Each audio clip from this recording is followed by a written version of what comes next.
Hi, I'm Ivy Slater. Welcome to today's episode of Slater Success Live here on LinkedIn, where we interview really smart, wonderful, cutting-edge business leaders in our community. And today I have a dear friend, business colleague, and somebody I highly, highly respect. Beth Granger is CEO of Beth Granger, Accelerating Your Prosperity and LinkedIn Learning Curve.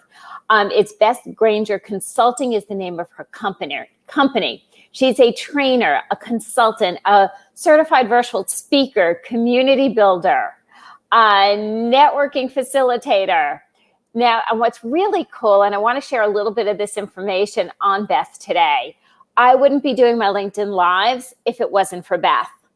And I'm going to bring Beth on, and we're going to talk about knowing who your network is, how to resource your network, how to learn from your network, and remember to reach out to your network. Beth, thank you so much for joining me here today. Great to be here. It's fun to be on someone else's show. And, I saw you doing LinkedIn Lives, and I had done Facebook Lives a long time ago. And I said, well, my people are on LinkedIn and I'm seeing LinkedIn Lives come up. And so, checked out the back end, and I put that application in, and it flatlined. Nothing happened.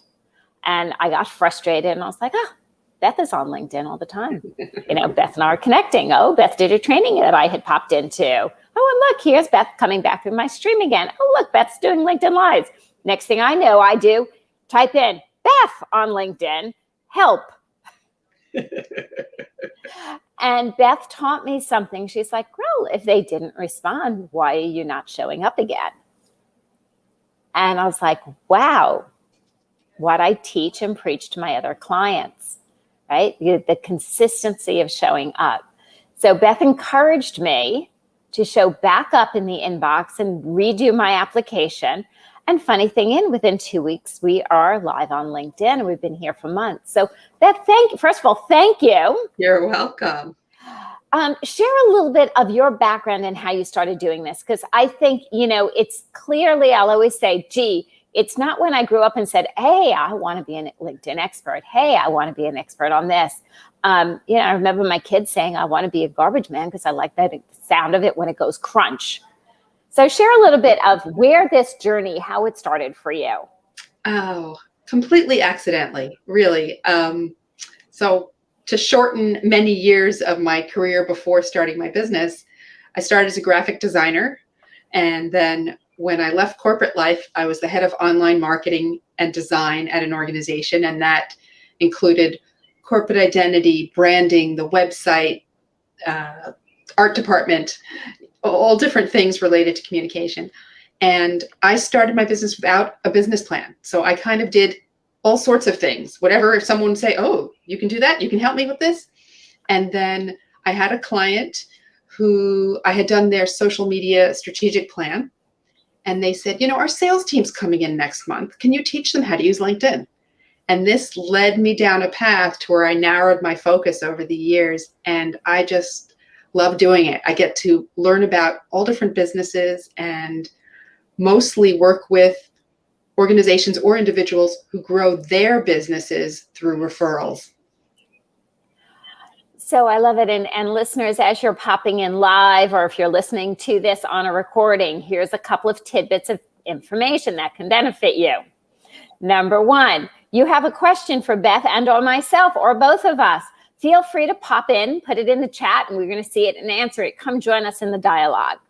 Number two, if you're listening to today on a recording and you have a question, Beth and I are going to continue to look at this and answer your questions and be a resource. So don't be shy and always know to reach out. Number three, if you take something and you say, wow, this was really valuable, share it forward. Don't hold all this wonderful information into yourselves. Share it forward to your network and your resources and be a resource for others. That's how we all learn and grow. So, Beth, you have been doing LinkedIn Lives, and you've been a resource on LinkedIn and doing training and consulting and strategy for many years now, actually. Yes. Yeah. I don't know where the time goes. So what is one of the biggest issues you see today with your clients? So the issues that bring them to me, or the issues that they're facing on LinkedIn? The issues they're facing on LinkedIn.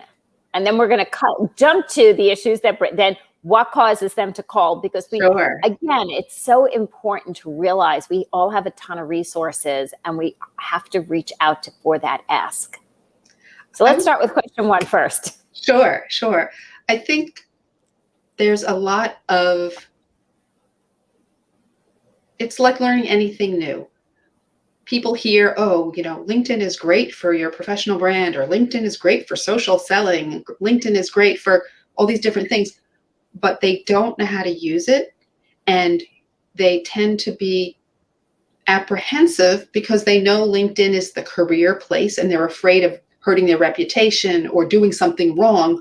Whereas on TikTok, for instance, they wouldn't be afraid of doing something wrong. It would just be a funny video, or it wouldn't hurt their reputation in the same way that doing something wrong. And sometimes it's very little things, like people aren't certain if they post something, who's going to see it? Is their boss going to see it? Are their clients going to see it? So it's just this kind of apprehension, but knowledge that it's a powerful place to be and it can help your business. And I think it's interesting because I remember a client of mine that got some great accolades, and she said, I should probably post this. This is a great success, great exposure, but I'm so uncomfortable. Yeah. Well, what's interesting there, I think, was this a woman? Yeah. I noticed that, and of course, I can't generalize completely, but even for myself, I found that I had a hard time initially with what I felt like was bragging. Exactly. And I got over that, because we have to own in fact, I wouldn't use the word expert when describing myself. Someone else could do it, but I wasn't comfortable doing it. So I think, first of all, we have to own our brilliance, own our expertise, and get comfortable with it. And there are ways to do it where it's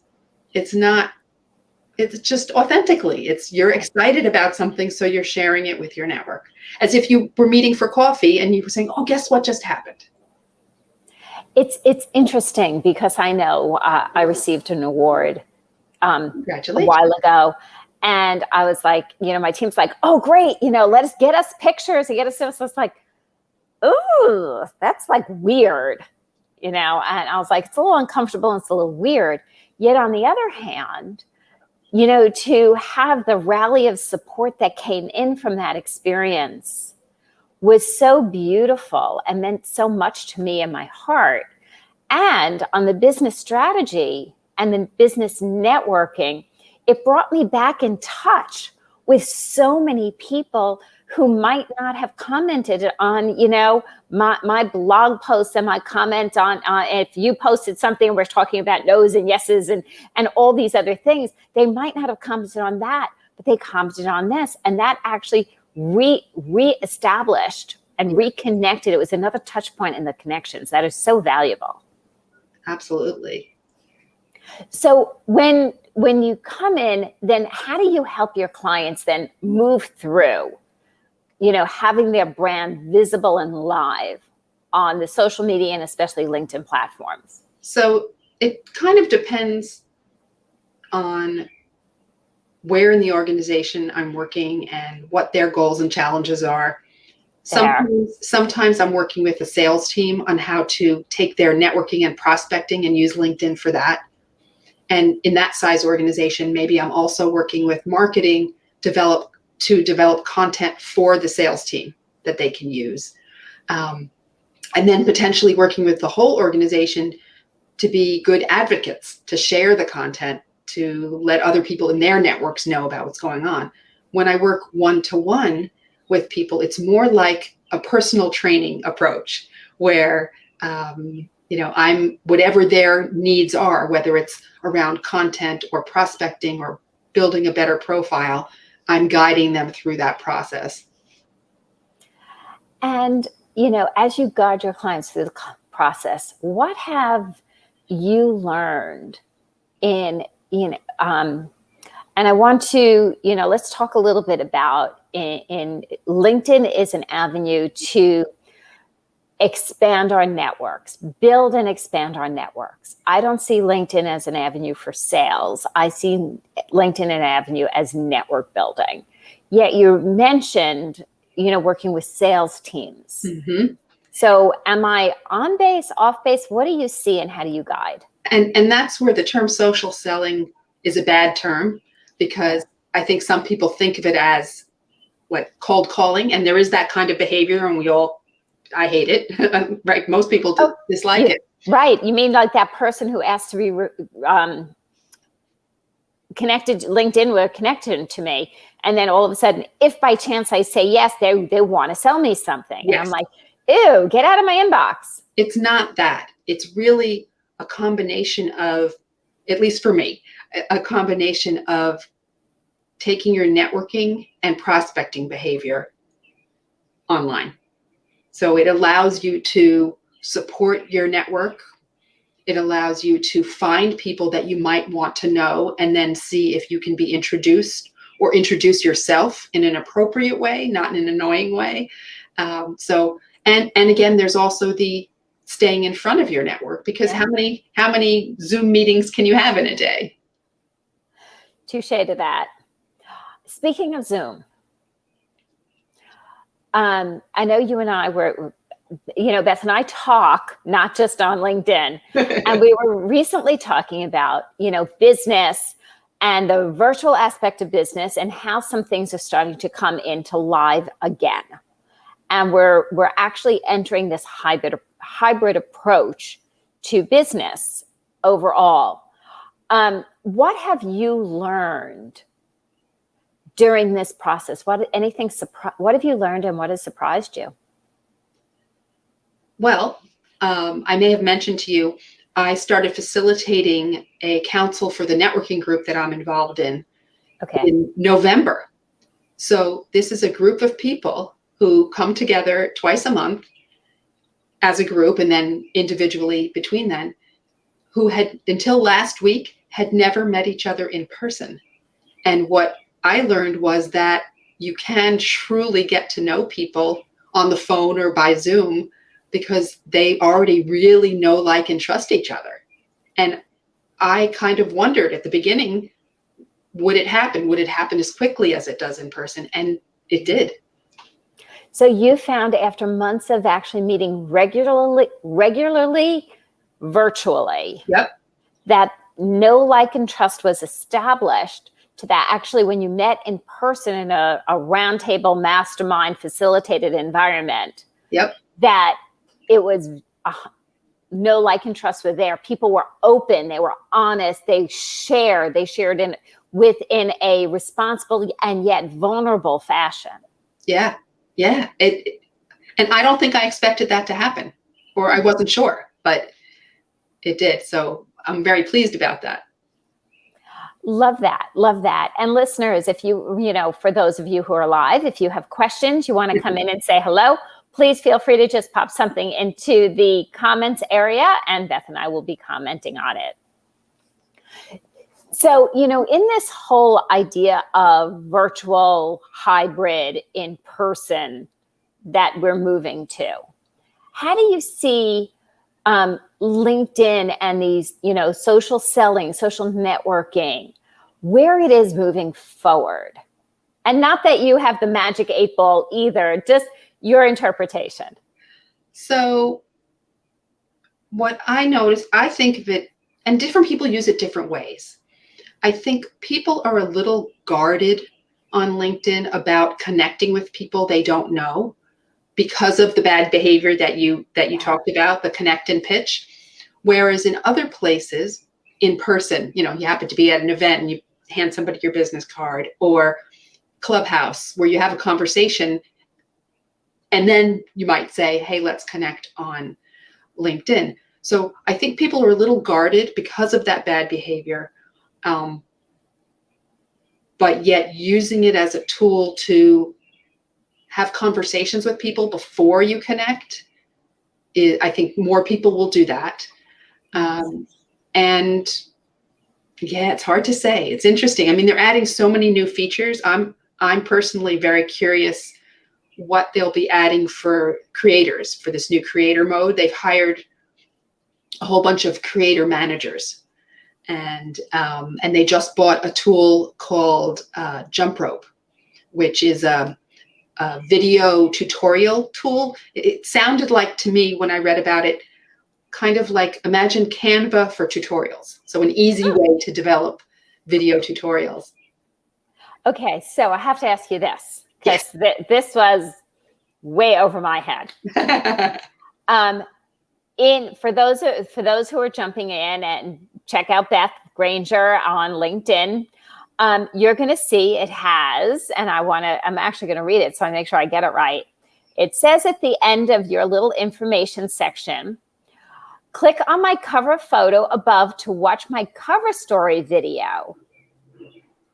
For those newbies or for those with less experience, Yep. What is that about? And, I have a series of questions, of course. What is that about? How do we do it? Why should we do it?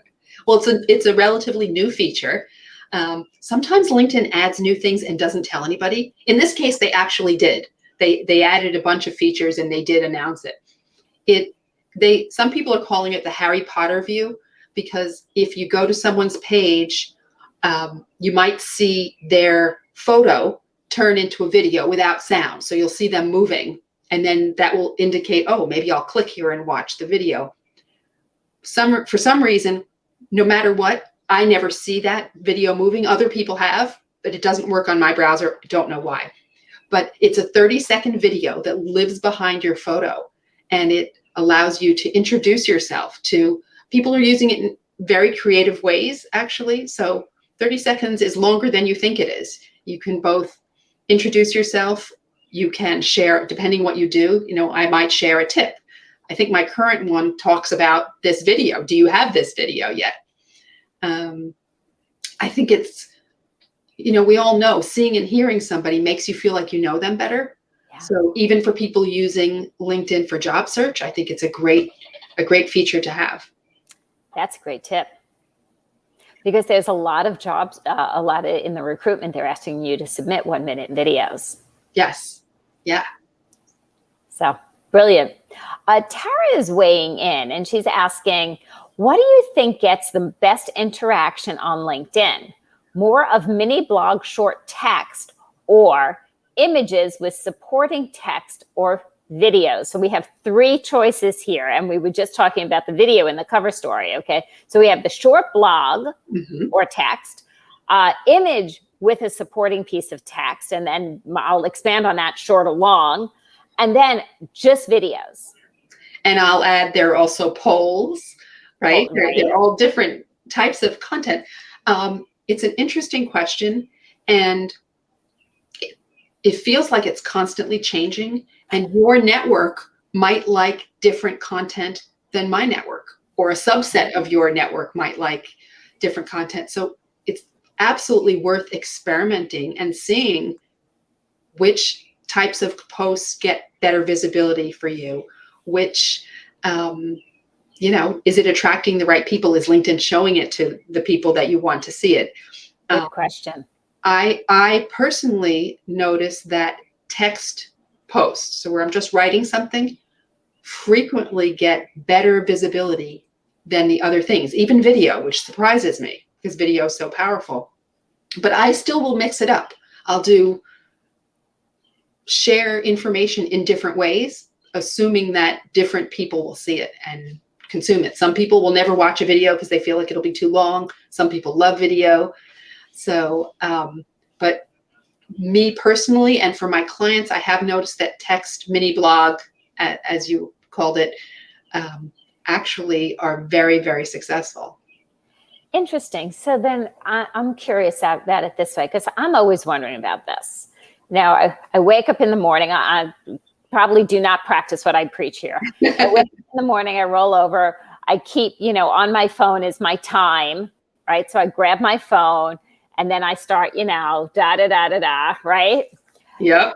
And I was like, well, I could post this now, but it's, nobody's going to see it. So I'm not going to post it now. Should I post it later? Should I post it both times? Is that too much? Is that weird? Right? Is there, there used to be back in the day, recommended schedules. Now, I'm also that person who will sit down on the couch at night and scroll through LinkedIn as I'm watching something. Yep. So how do you, I'm not just asking what we're supposed to be doing now about, when we're supposed to be doing this, but as you said, things are always changing. How do we find out what to do? Informed. Great question. Well, I suppose the easy thing would be to say, follow me, because I share my observations all the time as content. But, yep. And you do, and you're brilliant with that. And just listeners, just so you know, and Tara just said, great, thank you so much. I do. I pop in on Beth because someone's like, Beth has information that I need to know because I know what I don't know.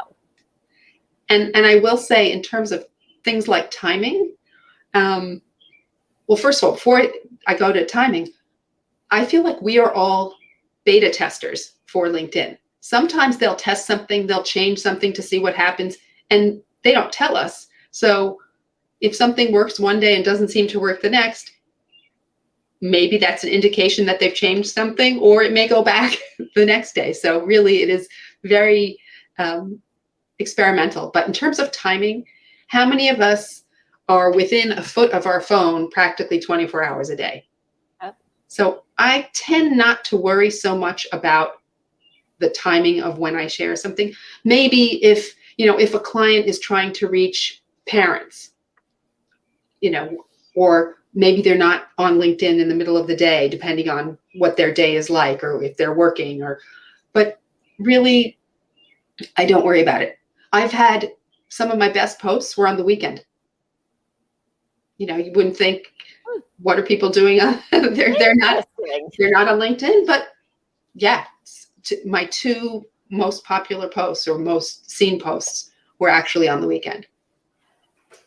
I love the transparency of that, and I love the insight to just continue to show up, that it's not a 9 to 5, that it's not a specific this, that there's no right versus wrong. That you really, it's a platform that we can continue to show up in a variety of different ways, and we're all going to learn together. Absolutely. And something you said, that apprehension that some people have because it's a career platform, I'm finding that within the past few years, it's gotten a lot more human. People used to only share very buttoned up, right? People are letting their human side. And I think some of that has been this past year and a half that we've lived through, and, things going by behind us on a Zoom meeting or whatever it might be. But I think people are getting more comfortable sharing their human side, and not in a here's what I made for dinner, unless it applies. But yeah, I'm liking that a lot. Yeah. And I will say, listeners, if you're the people who follow me, if you're gardeners, weigh in on my garden shots. I have a gladiola that's taller than me. Wow. That's impressive. I was impressed with it. Mother Nature did a very good job. There you go. Well, I have planted sunflower seeds for years, and I think for the very, very first time, I might be getting a sunflower. So stay tuned. In this, how can our listeners, know more about you? What are some of the great resources? I know your website, LinkedIn. How are they can be in touch? Well, of course, LinkedIn is a great place because I'm there a lot. And you can follow me. You can ask to connect with me, either one.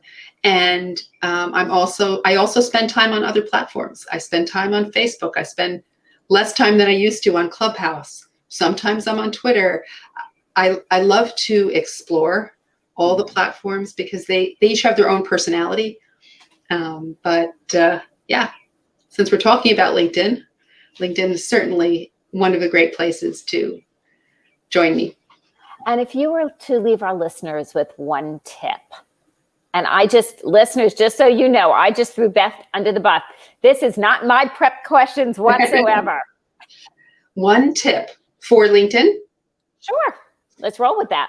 Okay. So I would say, if you're wondering whether you should do a certain thing on LinkedIn, whether you should say something in an invite, whether you should direct message somebody, whether you should do a certain post, think about, would you do that same thing in person if you were speaking to somebody in person? Love that. Love that. And then, so heightened our thought process and the responsibility around that. Yeah. Love that. It's beautiful. Beth, thank you so much for joining me today. You know, I'm an avid raving fan. I'm honored. And I'm also a fan of yours. So mutual admiration society here. And, you know, LinkedIn listeners, followers, Beth and I are going to be playing more on LinkedIn with some other topics coming our way on Beth's platform, and always inviting Beth back to mine, because good information is important. You know, just showing up live is great, but showing up live with insight and information that you could take action on is the way to show up. Beth, thank you so much. Thank you. This is a lot of fun. It went so fast. It went so fast, right? And thank you. And until our next time, LinkedIn listeners, today, our next LinkedIn Live is next Wednesday afternoon. Stay tuned on LinkedIn as I introduce our special guest, who is fabulous, as well as the time and the details. If you took something away of value today, remember to share it forward. Share it forward with this video. Share it forward with saying, I saw this. This is a great thing to know. Tag Beth, tag myself. Let's keep the great information flowing out there. That's how we can make a difference. And making a difference has a huge ripple effect in this world. And my parting note, remember, it is August 5th today.